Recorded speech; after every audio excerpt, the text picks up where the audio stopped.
마가복음 15장 42절부터 43절까지만 먼저 읽겠습니다.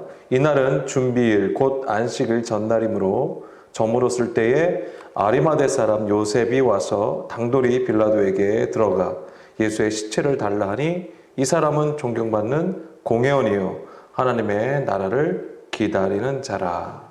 아멘. 자, 오늘 수요 나눔 예상하셨죠? 오늘은 아리마대 사람 요셉에 대해서 좀 나누려고 합니다. 또 이뿐만 아니라 40절, 41절 말씀 보게 되면 멀리서 바라보는 여자들이 나오게 되죠. 자, 오늘 이것도 같이 좀 나누려고 합니다.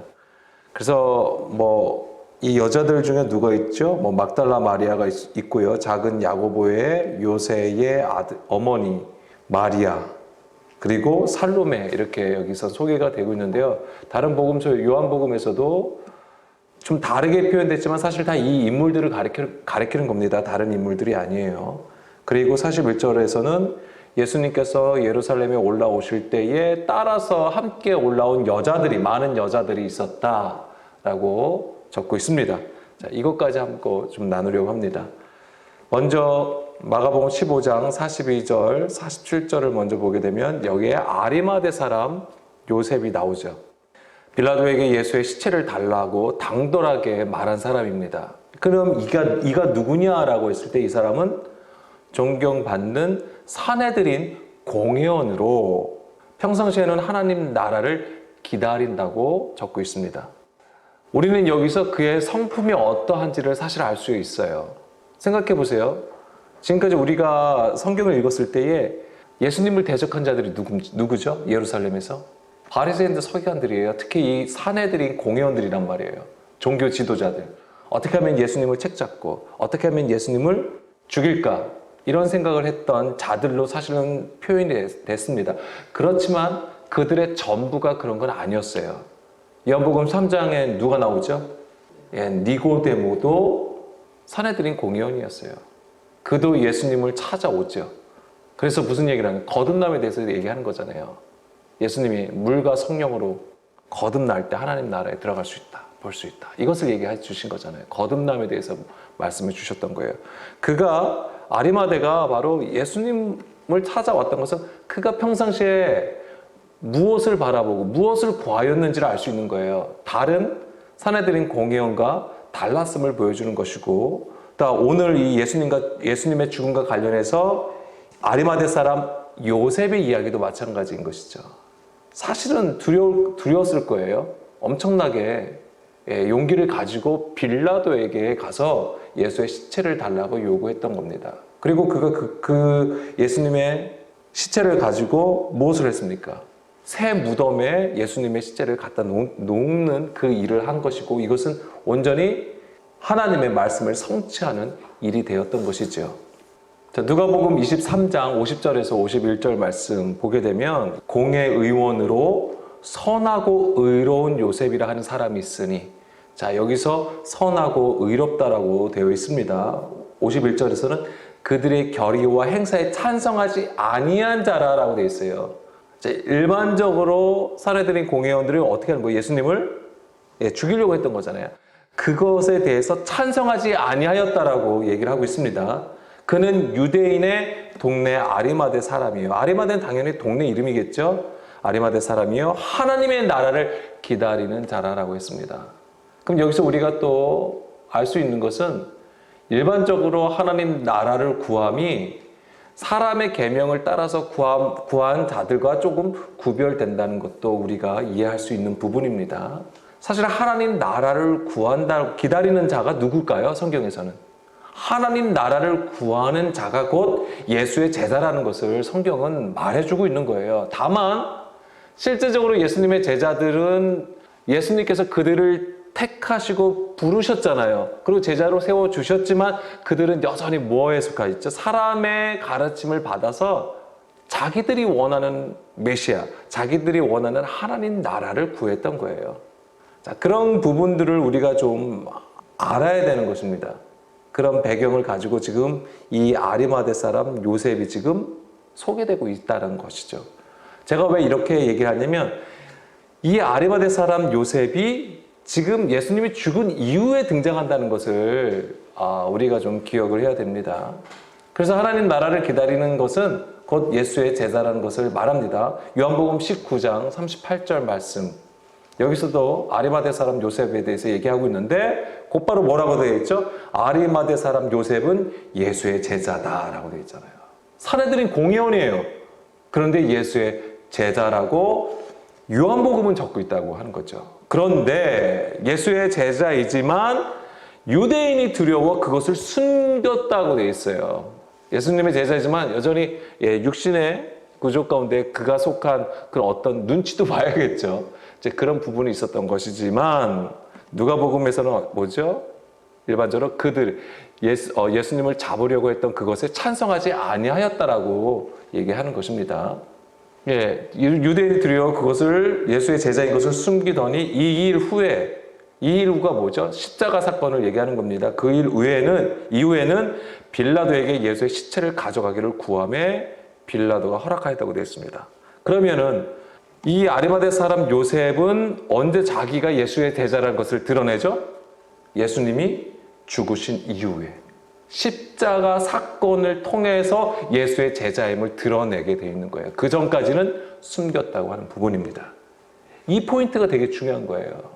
자, 마태복음 볼까요? 마태복음에서는 이 요셉을 부자로 표현하고 있습니다. 마태복음 27장 57절. 저물었을 때에 아리마대의 부자 요셉이라 하는 사람이 왔으니 그도 예수의 제자라라고 되어 있어요. 그러니까 여기서는 마태복음 27장에서는 부자로 지금 표현하고 있습니다. 그러면 자 보세요. 지금까지 이제 복음서에서 기록된 이 아리마대 사람에 대해서 아리마대 사람 요셉에 대해서 지금 얘기하고 있는데 선하고 의로운 자라고 했습니다. 그렇죠? 그리고 사람들로 존경을 받는 자라고 했습니다. 그리고 하나님 나라를 기다리는 자라 했고 예수의 제자라고 했고요. 그리고 부자라고 했습니다. 자, 이 단어들은 원래 성경에서 굉장히 의미 있고 가치 있는 단어들이에요. 원래는. 그렇지만 하나님의 계명을 사람의 계명으로 바꿔 교훈을 삼게 될 때 이 모든 것들은 어떻게 됩니까? 변질되는 거예요. 오염되는 겁니다. 그렇게 오염이 되므로 하나님의 의를 나타내지 못하는 것이죠. 하나님은 너희가 가난한 자라고 말씀을 하시지만 그 가난한 자가 된다는 것은 곧 무엇을 얘기하는 거야? 하늘의 보화를 약속하시는 거예요. 하나님께서는 천국에 속한 자로서 우리가 부자 되길 원하시는 거예요, 사실은. 근데 우리는 이 땅에서 우리가 생각하는 부자만 생각을 하니까 이도저도 다 부동산에 투자를 하는 거죠. 주식을 하는 거죠. 왜? 일확천금을 위해서. 하나님은 우리가 부자 되길 원하시는 거예요. 하나님의 의가 충만한, 하나님의 모든 말씀으로 충만한 부자가 되길 원하시는 것이죠. 그리고 하나님 나라로 세워지기를 원하시는 것이죠. 그리고 하나님의 선을 나타내고 하나님의 의를 나타내는 의로운 자가 되기를 원하시는 거죠. 진정한 예수의 제자가 되어서 이 땅에 복음을 전하는 자로 세우시기를 원하시는 것이죠. 그렇지만 이 모든 것이 다 사람의 가르침 때문에 다 변질이 되어버리는 거예요. 복음서에서는 스스로 의로운 종교 지도자들을 다 그렇게 묘사하고 있습니다. 그러니까 그들이 어떤 상태였는지를 알 수 있습니다. 예수님께서 이 땅에 오셔서 그들을 향하여 뭐라고 하십니까? 외식하는 자들아. 겉으로는 하나님을 엄청나게 열심으로 섬기고 있습니다. 그렇지만 예수님은 그들을 향하여 책망하십니다. 왜? 외식하고 있기 때문에. 겉과 속이 다른 이방인의 모습을 가지고 있었기 때문에 아주 책망하시고 징계를 하시죠. 자, 부자 관련해서 좀 살펴보면 누가복음 16장 14절 15절 말씀이에요. 바리새인들은 돈을 좋아하는 자들이라 라고 했습니다. 이 모든 것을 듣고 비웃거늘 예수께서 이르시되 너희는 사람 앞에서 스스로 옳다 하는 자들이나 너희 마음을 하나님께서 아시나니 사람 중에 높임을 받는 그것은 하나님 앞에 미움을 받는 것이니라. 누가복음 16장 14절 말씀이에요. 자, 여기서 돈을 좋아하는 것과 15절에 너희가 사람 앞에서 스스로 옳다는 자들이다. 이것이 연결되는 거예요. 그것이 바로 돈을 좋아하는 거예요. 자기의 의를 세우는 것, 자기의 의를 쌓는 것이 바로 세상에서 말하는 부자인 것이죠. 앞 시간에서도 가룟 유다에 대해서 나눌 때 그가 예수를 팔았잖아요. 판자로 가룟 유다를 소개하고 있잖아요. 그 예수를 판 것은 단순히 그가 돈을 좋아한다라기보다는 자기가 원하는 메시아를 향한 잘못된 선택과 행동이 있었던 것이죠. 그것이. 예수님을 바라보고 있는데 자기가 원했던 그 강력한 메시아가 아니었던 거예요. 가룟 유다뿐만이 아니에요. 다른 제자들도 마찬가지였습니다. 다른 제자들도 예수님의 말씀을 깨닫지 못하고 자기들이 바라고 갈망한 메시아와 그 나라를 기대했던 것이죠. 베드로조차도 예수님을 어떻게든 지키고 어떻게든 예수님을 따르려고 하는 그 엄청난 고백을 하였음에도 불구하고 베드로는 어떻습니까? 예수님을 3번이나 부인하잖아요. 사실 이게 우리의 모습이에요. 그러니까 우리의 결단, 우리의 확신, 우리가 어떠한 상황에 처해지면 그것은 언제든지 바뀌게 되어 있는 거예요. 그것이 바로 우리의 연약함이라고 하는 것입니다. 부자라는 것은 재물이 많은 것도 있겠지만 자기의 소유가 있음을 얘기하는 거예요. 이 자기의 소유가 뭐예요? 자기의 의의를 세우는 것이에요. 제가 이번에 유튜브에 영상을 하나 업로드 했는데요. 거기서 보면은 혈루증을 앓는 여인과 부자 청년을 비교한 내용이 있습니다. 간단하게. 마태복음 19장 21절, 22절 말씀 보게 되면 예수께서 이르시되 내가 온전하고자 할진대 가서 내 소유를 팔아 가난한 자들에게 주라. 그리하며 하늘에서 보화가 내게 있으리라. 그리고 와서 나를 따르라 하시니 그 청년이 재물이 많음으로 이 말씀을 듣고 근심하여 떠나갔다라고 되어 있습니다. 예수님은 모든 계명을 잘 지키고 있다는 그 부자 청년에게 자기의 소유를 팔아서 가난한 자들에게 주라고 하셨죠. 그리고 나를 따르라고 하셨는데 그 청년이 근심했어요. 재물이 많아서. 이 재물이 많음은 무엇을 얘기하냐면 자기의 소유가 있는 것이죠. 즉 육신의 생각을 가지고 있다는 얘기예요. 육신의 생각으로 자기가 행한 것을 말하는 겁니다. 하나님의 뜻에, 하나님의 그 말씀에 복종하지 않은 상태를 얘기하는 거예요. 그게 외식이었던 것이죠. 하나님의 말씀에 복종하지 않는다는 것은 그냥 귀 딱 막고 그냥 자기 멋대로 한다는 얘기가 아닙니다. 주여 주여 하지만 하나님의 법, 하나님의 말씀을 무시한 채 자기 방식대로 주의 이름을 부르는 거예요. 예수님이 나를 따르라고 한 것은 바로 자기를 부인하고 자기 십자가를 지라고 하신 것이죠. 우리가 원하는 것, 우리 방식대로 행하는 것이 아니라 하나님의 방법을 따라서 하나님께서 세우신 그 전략을 깨달아서 하나님께서 우리 안에서 어떤 일을 하시는가를 알라고 하신 것입니다. 성경은요, 우리가 할 수 없음을 가르쳐 주고 있어요. 계속해서 사실은. 우리가 할 수 없기 때문에 그냥 가만히 있으라고 하는 얘기가 아니에요. 철저히 사람의 일을 배제하고 하나님께서 일하실 수 있도록 해야 된다고 하는 것입니다. 우리의 신앙은요, 대부분 어떤지 아세요? 주님을 모시고 있다면, 차를 운전한다고 치면은 내가 다 운전하려고 하는 거예요. 예수님이 보조석에 앉아서 예수님이 가르쳐 주시려고 하는 거죠. 성령님이 우리를 자꾸만 어디로 인도하기를 어떻게 가야 된다고 가르쳐 주려고 하지만 우리는 뭐라고 그러냐면 예수님 이 바닥은 내가 잘한다고 이 길로 가면 더 빠르다고 여기는 평상시에 막히니까 좀 돌아가면 더 낫다고 오히려 주님을 우리가 설명해 드린다고 하는 거예요. 우리의 신앙이 대부분 그래요. 정말 하나님께서 원하시는 거 무엇이냐면 그 운전대를 내가 잡는 게 아니고 주님이 잡으실도록 내어드리는 것이에요. 내어드리는 거. 이게 뭐예요? 나를 부인하는 거예요. 자기 부인이 바로 그거예요. 근데 우리는 아직까지 이게 되질 않아요. 사실 말씀으로 이것이 훈련되어야 되는 것입니다. 계속해서 말씀으로 계속 훈련되어야 되고요. 그 가운데 나의 고집 꺾어야 되고 내가 원하고 내가 가고 싶은 길을 부인할 수 있어야 되는 거예요. 그것이 바로 말씀을 통해서 이루어지게 되는 것입니다. 오늘 우리에게는. 그래서 온전한 들음이 있어야 돼요. 그런데 이 부자 청년은 그걸 깨닫지 못한 거예요. 보지 못하고 들어도 듣지 못하는 그것을 보여주고 있는 것이 바로 부자 청년이었어요. 그러니까 근심할 수밖에 없는 것이죠. 반면에 마가복음 5장에서는 혈루증을 앓고 있던 여인이 나오죠. 자기 것을 다 허비해버립니다. 뭐 찾지 마세요. 뭐 내용 아시니까. 자기의 소유를 다 허비하게 되는데 결국에는 그 병을 고치지 못해요. 오히려 더 중하게 되었다고 했습니다. 그런 중에 예수님의 소문을 듣게 되고 예수님의 뒤에 가서 주의 옷자락을 만지고 병이 낫게 되는 것이죠. 자, 이 여인이 보여준 그 행동은 뭐냐면 나는 아무것도 할 수 없습니다라는 것을 보여줘요. 그가 뒤로 가서 주의 옷자락을 만졌다고 하는 것이 그거예요. 그게 제가 무엇이라고 더 설명드리면 그것이 바로 그리스도와 함께 십자가에 못 박힘을 말씀을 드렸습니다. 사실 혈루증 여인은 십자가에 자기를 못 박은 것과 똑같아요. 주의 길에 동참한 것이죠. 나를 따르라고 하셨잖아요. 그러면은 우리는 항상 뭐예요? 주님 뒤에 있어야 되는 거예요.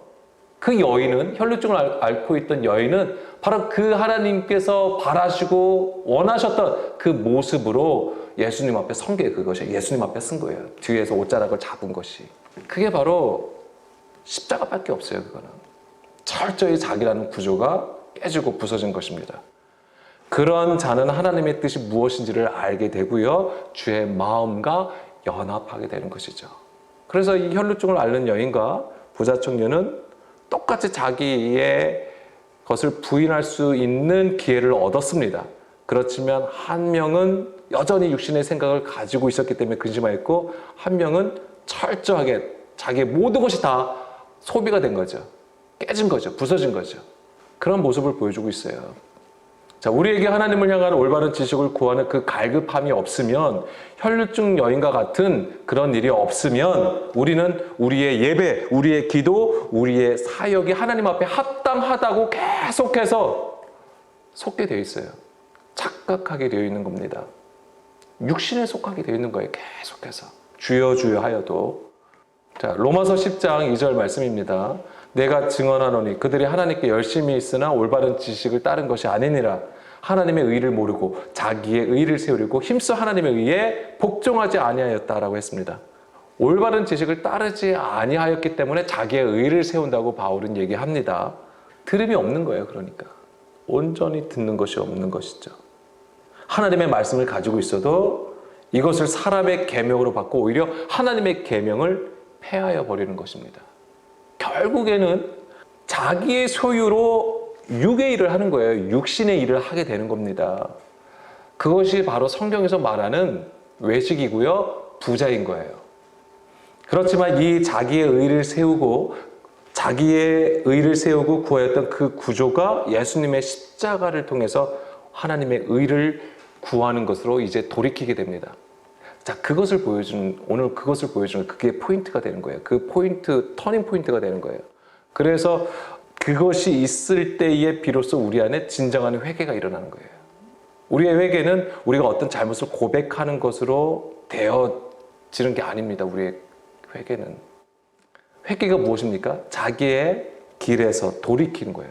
자기의 길이라는 것은 뭐예요? 육신의 길, 육신의 구조 안에서 행하는 그 모든 것에서 돌이켜서 주의 얼굴을 구하여 주의 선하심을 구하는 액션이에요. 반드시 그 취함이 있어야 돼요. 행함이 있어야 된다고요. 말에 있지 않습니다. 하나님의 나라는 말에 있는 게 아니에요. 주를 향하여 돌이켜 주께 가까이 나갈 수 있는 거예요. 가까이 나간다는 것이 무엇이냐면 제단에 우리를 드리는 거예요. 우리가 하나님 앞에 드려지는 제물이 되어서 성령의 불로 우리의 육신의 것이 완전히 불태워지는 것을 말하는 겁니다. 그러면 하나님께서 그 연기를 흠양하신다고 되어 있잖아요. 그게 하나님 앞에 가까이 나가는 그림이 되는 거예요. 예수님이 그것을 십자가로 우리에게 보여주신 것이고요. 자, 이런 개념에서 마가복음 15장 40절 볼게요. 아리마대 사람 요셉의 얘기, 그리고 오늘 또 이 여자들, 멀리서 바라보던 여자들이 나오죠. 막달라 마리아, 작은 야고보와 요새의 어머니 마리아, 그리고 살로메라고 했습니다. 살로메가 있습니다. 자, 살로메는요, 세데베의 아들들의 어머니가 돼요. 세데베의 아들들이 누구죠? 야고보하고 요한을 얘기하는 거예요. 누군지 아시죠? 예수님 이제는 예루살렘에 딱 들어가기 직전에 좌편에 우편에 자리 하나씩 달라고 한 바로 그들입니다. 근데 여기서 이제 여자들이 나오잖아요. 근데 이 여인들은 예수님께서 갈릴리에 계실 때에 따르고 섬기던 자들이에요. 그러니까 예수님께서 공생애를 하는 동안 이들은 계속해서 뭐 한 거예요? 예수님을 섬기던 자들이에요. 예수님만 섬겼겠어요? 예수님을 따르던 그 제자들까지도 아마 섬겼단 말이에요. 근데 생각해 보세요.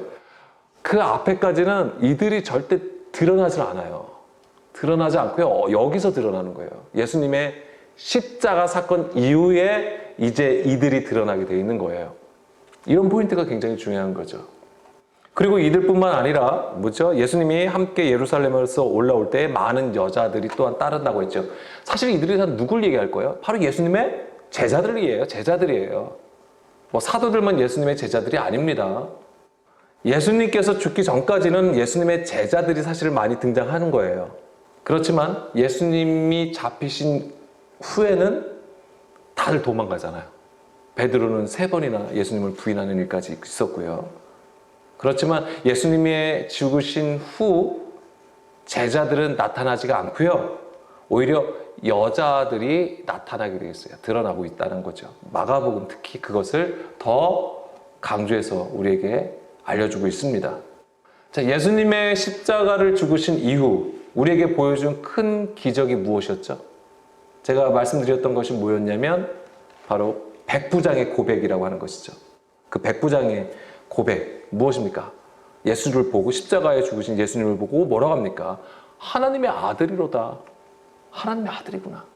아니 백부장이 예수님의 무엇을 보여왔기에 하나님의 아들이라는 고백이 나오겠냐고요. 그는 이방인이었단 말이에요. 그래서 성경에서 가장 큰 기적이 무엇이냐라고 하면 바로 이 백부장의 고백이 아닐까 하는 생각이죠. 뭐냐면 이방인이 주를 보고 하나님의 아들 그리스도라고 고백하는 것입니다. 그건 우리에게요. 지금 우리에게 되는 거예요. 성경은 민족이 2개밖에 없어요. 이방인과 유대인이에요. 외인, 하나님과 멀리 있던 자들, 이스라엘 밖에 있던 자들, 육신의 것으로 구하는 그 모든 것들이 다 뭐예요? 이방인이라고 하는 겁니다. 거기서부터 유대인으로 선다는 것, 이건 뭐예요? 하나님을 시인하는 것, 주를 시인하는 것, 예수님을 주로 시인하는 것. 그게 뭐예요? 온전히 그 말씀과 온전히 연합하여서 주의 뜻과 그 마음과 하나가 된 자들을 얘기하는 것입니다. 사실 그 백부장의 고백이 그와 같다라고 하는 거예요. 근데 그 포인트가 뭐예요? 예수님께서 십자가에 죽으신 이후에 아리마대 사람 요셉이 예수의 제자이지만 예수님이 죽기 전까지는 그것을 숨겼다고 되어 있어요. 그렇지만 예수님이 죽은 이후에는 그것을 드러내죠. 그것이 바로 똑같은 그림이에요. 그동안 예수님의 제자들이 드러났어요. 그렇죠? 그들이 사도로서 그 많은 일들을 행한 것은 맞습니다. 그런데 예수님을 따라가는 동안 뭐 한 거예요? 그들이 예수님의 제자이지만 여전히 들어도 듣지 못하고 깨닫지 못하는 가운데 있었단 말이에요. 여전히 자기들이 원하는 것을 구하며 예수님을 따랐단 말이에요. 그런데 이제 그것이 뭐예요? 예수님의 십자가 이전에는 그것이 막 그들로 나타났지만 뭐예요? 이제는 그들이 나타나지 않냐고 숨겨졌던 일꾼들이 나타나게 되는 것이죠.